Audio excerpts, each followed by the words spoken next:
कर्नाटक कांग्रेस के कार्यकारी अध्यक्ष सतीश जारकीहोली ने हिंदू शब्द को अपमानजनक बताया है। उनके मुताबिक हिंदू शब्द एक अपशब्द है। उनके मुताबिक खुद को हिंदू कहना खुद की बेइज्जती करना है। कर्नाटक के बेलगावी में एक कार्यक्रम के मंच से सतीश ने हिंदू शब्द को लेकर बहुत कुछ ऐसा कहा जिसके बाद बवाल खड़ा हो गया है।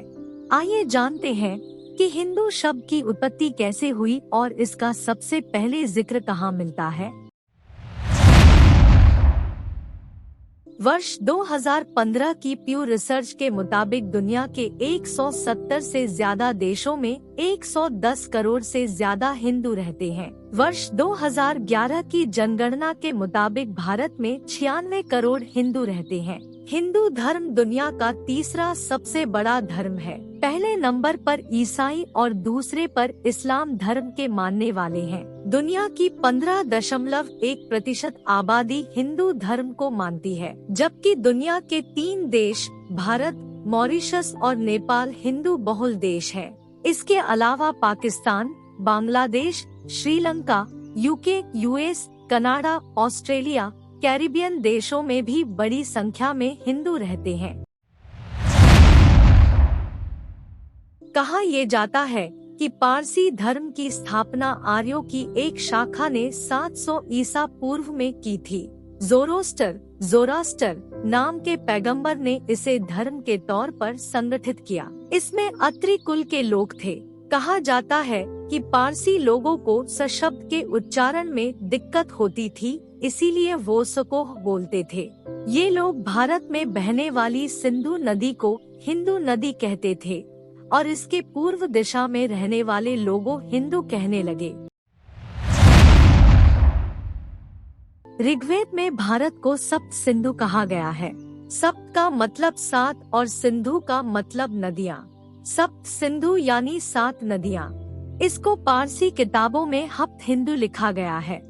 हालांकि इसमें एक अपवाद ये है कि अगर पारसी लोग सिंधु को हिंदू कहते थे तो उन्हें मौजूदा पाकिस्तान के सिंध प्रांत को हिंद प्रांत या सिंधी को हिंदी कहना चाहिए था, या फिर इस लॉजिक के आधार पर संस्कृत को भी उन्हें हंसकृत कहना चाहिए था, लेकिन ऐसा नहीं है।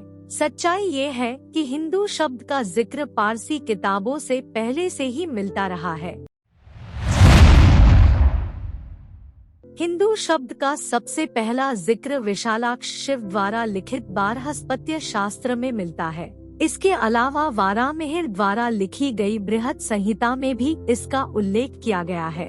हिंदू शब्द का उल्लेख बृहस्पति आगम में भी है। बृहस्पति आगम समेत कई आगम जिस समय का लिखे गए थे उस समय इस्लाम का उद्भव नहीं हुआ था। बृहस्पति आगम में हिंदुस्तान शब्द का उल्लेख भी है। इसीलिए ये कहा जा सकता है कि भारत के ऋषि मुनियों ने इस धरती को हिंदुस्तान कहा था, किसी विदेशी ने नहीं। बृहस्पति आगम के एक श्लोक में ये भी कहा गया है कि जो हिंसा की निंदा करता है वो हिंदू है। बृहस्पति आगम के एक श्लोक में भारत के क्षेत्र को विस्तार से बताया गया है। इसमें लिखा गया है कि हिमालय से शुरू होकर इंदु सरोवर यानी हिंद महासागर तक जो धरती है वो हिंदुस्तान है। यहाँ इंदु सरोवर में इंदु शब्द चंद्रमा का पर्यायवाची है। इसी वजह से जानकार मानते हैं कि हिंदू शब्द इंदु से निकला है। जानकार ये भी कहते हैं कि हिमालय शब्द का पहला अक्षर ही और इंदु सरोवर जिसे आज हिंद महासागर कहा जाता है उसका आखिरी अक्षर ड को मिलाकर हिंदू शब्द बना है। दरअसल प्राचीन काल में हिंदू शब्द धर्म नहीं बल्कि राष्ट्रीयता का प्रतीक था। उस समय के लोग वैदिक धर्म को मानने वाले थे। उस दौरान किसी और धर्म का उद्भव हुआ ही नहीं था। भारत आने वाले विदेशियों ने बाद में राष्ट्रीयता के प्रतीक माने गए शब्द हिंदू को यहाँ के लोगों का धर्म मान लिया। भारत की पुरातन किताबें ही नहीं, विदेशी यात्रियों ने भी अपनी किताबों में हिंदू शब्द का अलग अलग तरीके से प्रयोग किया है। जैसे 7वीं सदी में भारत आए चीनी यात्री वेनसांग ने अपनी किताब सी यूकी में सिंधु और हिंदू शब्द का प्रयोग किया है। माना जाता है कि उनका मतलब सिंधु और हिंदू शब्द से था। ग्रीक लोग भारतीयों को इंदु कहते थे। माना ये जाता है कि ग्रीक लोगों ने हिंदू के उच्चारण में से ह अक्षर हटा दिया और इंदु कहने लगे। इसका एक उदाहरण आज से 2300 साल पहले यानी इस्लाम के आने से 900 साल पहले का मिलता है। मौर्य साम्राज्य में एक ग्रीक राजदूत रहा करते थे। उनका नाम मेगास्थनीज था। आप में से बहुत से लोगों ने ये नाम सुना होगा, क्योंकि इतिहास की किताबों में मेगास्थनीज को ग्रीक यात्री कहा गया है। मेगास्थनीज ने 300 ईसा पूर्व में भारत के बारे में एक किताब लिखी थी।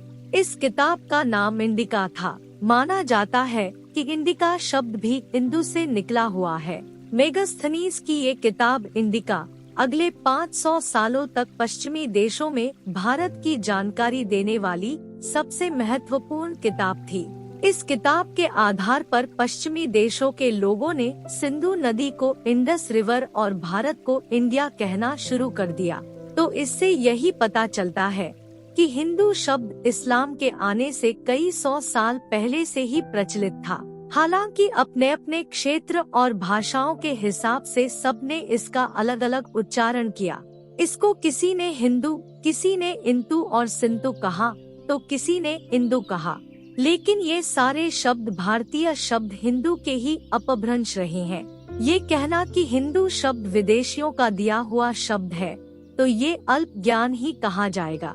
यही वजह है कि कर्नाटक कांग्रेस के कार्यकारी अध्यक्ष सतीश जारकीहोली को जब हिंदू शब्द के विषय में पूरा ज्ञान मिला तो उन्होंने अपने बयान पर माफी भी मांग ली।